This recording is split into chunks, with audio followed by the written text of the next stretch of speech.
Moral development, as defined by Lawrence Kohlberg, is the process by individuals coming to terms with their moral principles and learning what is good and bad, just and unjust, or ethically acceptable.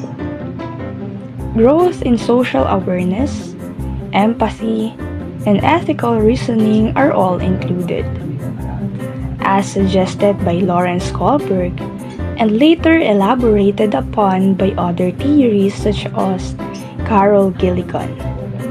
Moral development often proceeds through different stages. These three moral levels are included in those phases.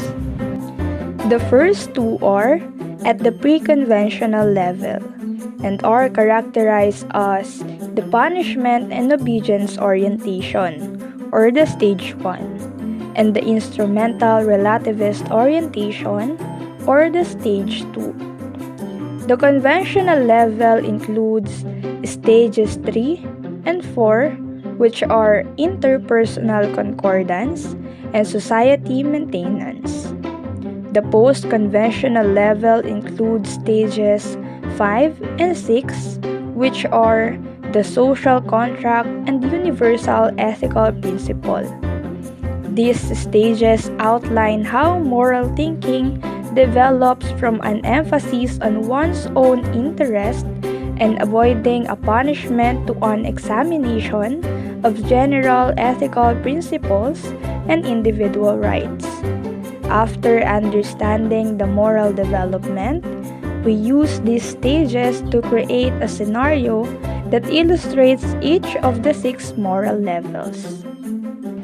In few months, the local election will be held. There are 2 aspirants for becoming a mayor to file their certificate of candidacy. After the filing, the campaign period came and they started to present their platform to the residents in their town. After 45 days of their campaign period, there's a rumor that one of those candidates doing malicious thing called vote buying. Mayor Geromo. The day before the election, he gave money to secure Sebastian's family to vote him in the upcoming election. But there are 6 people who know about this.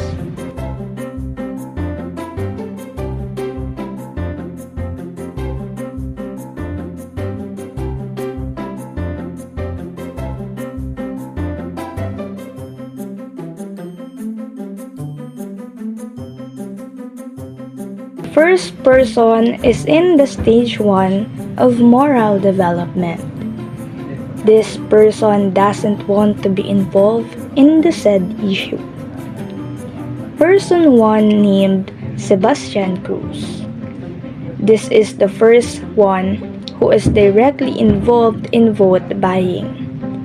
Sebastian received the money in exchange for his vote to the said mayor. He remains silent even though there are rumors spreading throughout their town about the vote buying issue. So stage 1 shows how he protected himself from the possible consequences of his action. Sebastian's only concern is his safety.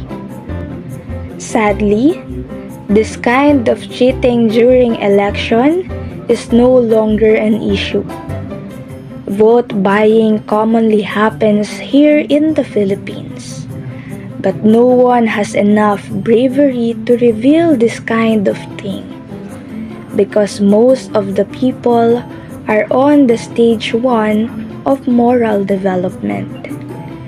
They only care for their own safety than to save the government and the people from a non-worthy politician like him. The second person is in the stage 2 of moral development who wants to satisfy his needs. The person involved in this stage named Renz Mapoy. He caught the actual scene of Mayor and Sebastian doing vote buying. Therefore, he took a video of it because he has a plan for his own sake. Renz is planning to show it to the other candidate, but for something in return. Renz immediately ran to the other mayor to show the video of the vote buying he saw earlier. But in return, he wanted to receive money because he thought that the mayor will benefit from what he has done. That's why he also deserved to be paid off. Renz showed how he took the opportunity to have money. He always thinks about his needs and other things that he thinks he will be benefited from. In the stage 2 of moral development, it shows the self-interest. Though it is not bad to prioritize yourself first, but Renz used it in a wrong way. In the stage 3 of moral development, it shows the interpersonal accord and the conformity. The third person involved, named Lacey Santos. Aside from Renz, Lacey also saw the actual vote buying that happened on that day. Lacey is quietly passing the road, but he accidentally witnesses the mayor and Sebastian doing that malicious thing. But because she is in the stage 3 of moral development, she just ignores it because she thinks that others doesn't care either, therefore she won't also interfere on it. She just continues her walk and seems like she didn't notice any malicious things because other people in the society don't intrude on it as well. At this stage, individuals begin to develop their own moral principles based on abstract reasoning and a consideration of societal values. They start to recognize that different societies may have different moral codes, and they begin to question and evaluate these codes.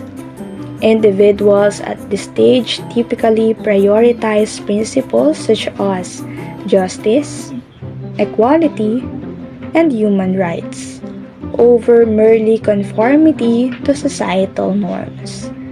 This stage often emerges during adolescence and continues into adulthood. The person involved here, named Patricia Gallano. In this situation, in which a person alerts the election authorities to possible vote buying, brings up significant moral ethical issues.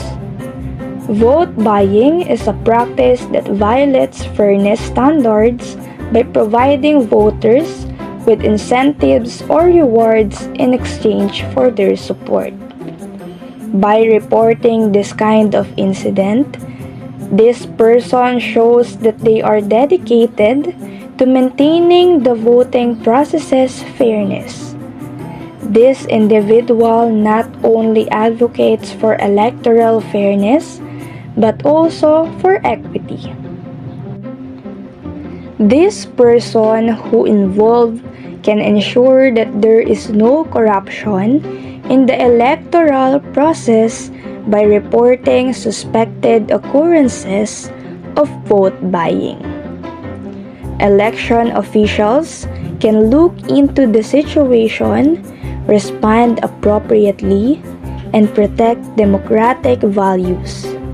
To ensure the rights of all voters, it is imperative that citizens remain aware and report any irregularities they come across during an election.